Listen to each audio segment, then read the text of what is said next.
What's up guys, my name's Fairplay and today is the 26th of April and we've just had the reveal trailer or reveal live stream from Sledgehammer Games of their new Call of Duty of 2017, Call of Duty World War II. Right now I'm going to show you the reveal trailer for the storyline in World War II. After the trailer I'm going to break down some of the key elements they mentioned in the live stream of Call of Duty World War II, including the story mode, multiplayer and zombies. But right now, here's the trailer.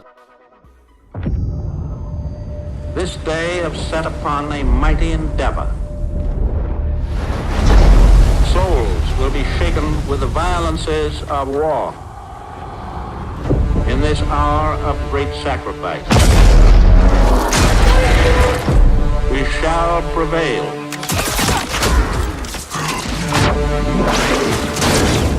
Get your head down and keep moving!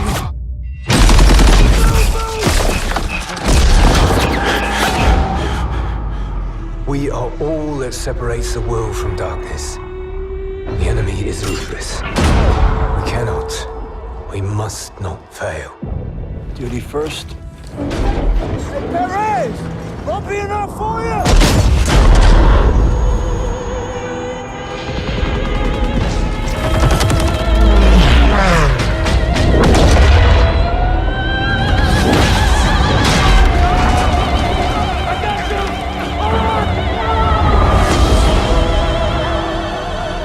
Casualties. We executed the mission. Get me the fuck out of here!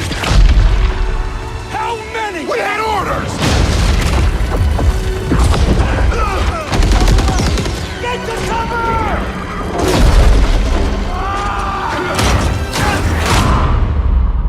Lieutenant, tell them what we're all about. No mission too difficult. No sacrifice too great. Welcome to the bloody first. You're a long way from Texas, farm boy.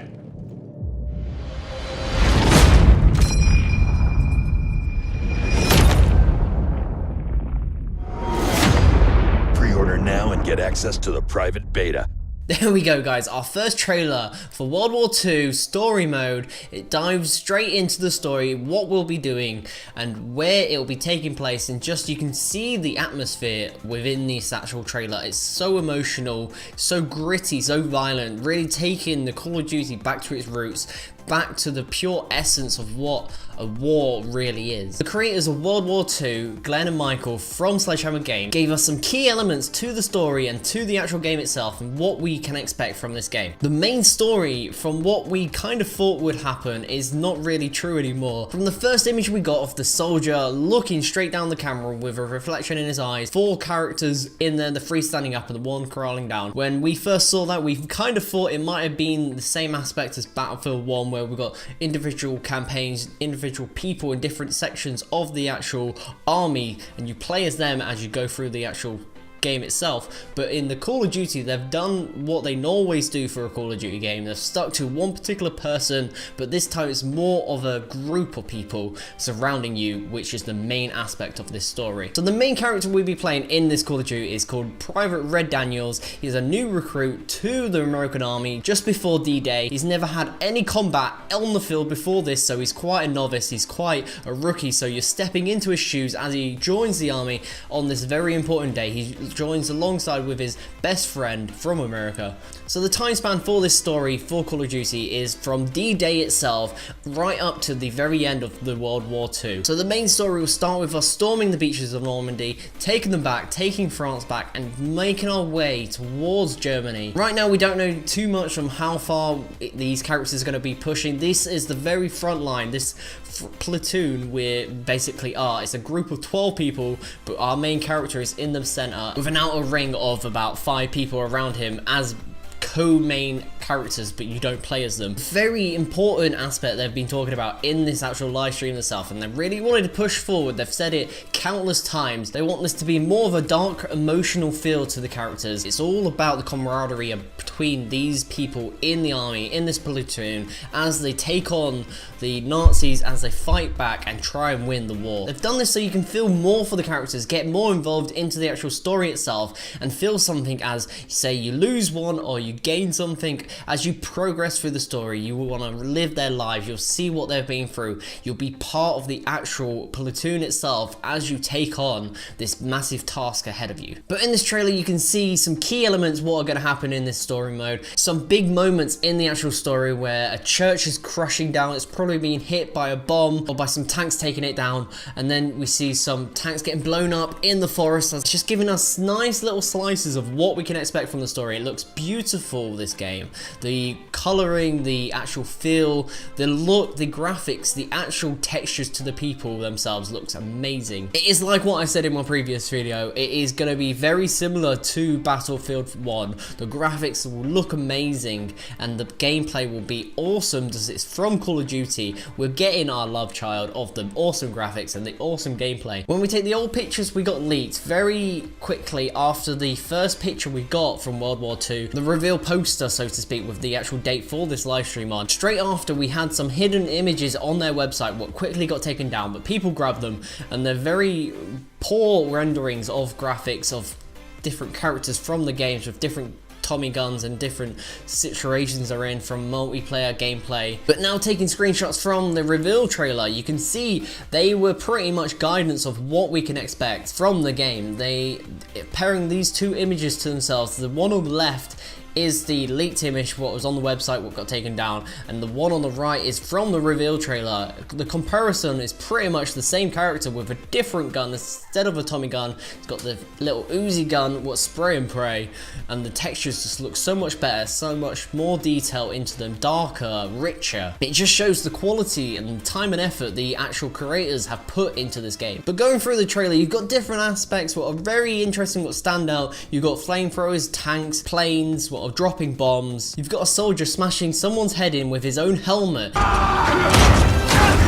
This game is going to be graphic. It's definitely what we need for Call of Duty for it to survive. But from the live stream, we've had some key elements from multiplayer and Nazi zombies. What we know about World War II multiplayer is it's going to be very tactical, very fast hitting, boots on the ground, fast pace of World War II scenarios. It's going to be very gritty. It's going to be very muddy. It feels like you're going to have to really work as a team to progress in multiplayer in this Call of Duty, which is unheard of for a Call of Duty. Again, they're really pushing that teamwork scenario where you have to take your teamwork you've built in the story and bring it into multiplayer so you can actually win. They've also brought some new game modes and different things to Call of Duty we've never had before, which is very interesting. But before then, we had a quick look at some guns, which is our standard guns we have from Call of Duty World War II. Some of these guns are already in Infinite Warfare, Modern Warfare 2, World at War. If you've played World at War before, you've kind of used the majority of the weapons, but now I think they're going to be better suited for situations. But the three main things they gave us for multiplayer, which we really are excited for,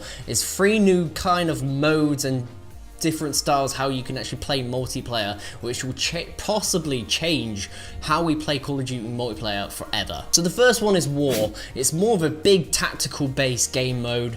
It's where you've got to work as a team, think of scenarios, think of tactics to take key points on the map before the other team does and take over the whole map so you can win the game, working as a massive platoon, massive squad, so you can take these key elements, hold the map and win the game. Then we have a division type scenario where you pick a different division you want to be, either artillery, medic or tank, where you build on them key elements in your actual multiplayer career and build up them stats so you're more suited to that kind of game style, which is quite interesting because we've never had that before. It's always been build up the guns, build up your perks, but never actually build up your character themselves as their stats. So it's going to be very interesting how we do that. It seems like they're pushing that you can only pick one, and once you've done that, that is the kind of aspect you've got to be in unless you reset your stats. But that's going to be very interesting. We're going to get more of that from E3, which is very exciting because that's only about less than 2 months away. And then finally we have Headquarters. Headquarters is a very interesting thing because it's never been done in a Call of Duty game ever. It's best way to describe it is the loading, the kind of starting places you get in Division where everyone can go to vendors and trade stuff, work, talk to people, build up clans, just show off to people. They really emphasize it's a place you can go outside of the actual game of multiplayer itself and talk to your friends, make new groups, make friends, kind of trade, build new stats up, get different items, custom items possibly, and show off. They gave us a very, very short clip / image of headquarters, and it kind of looks like this.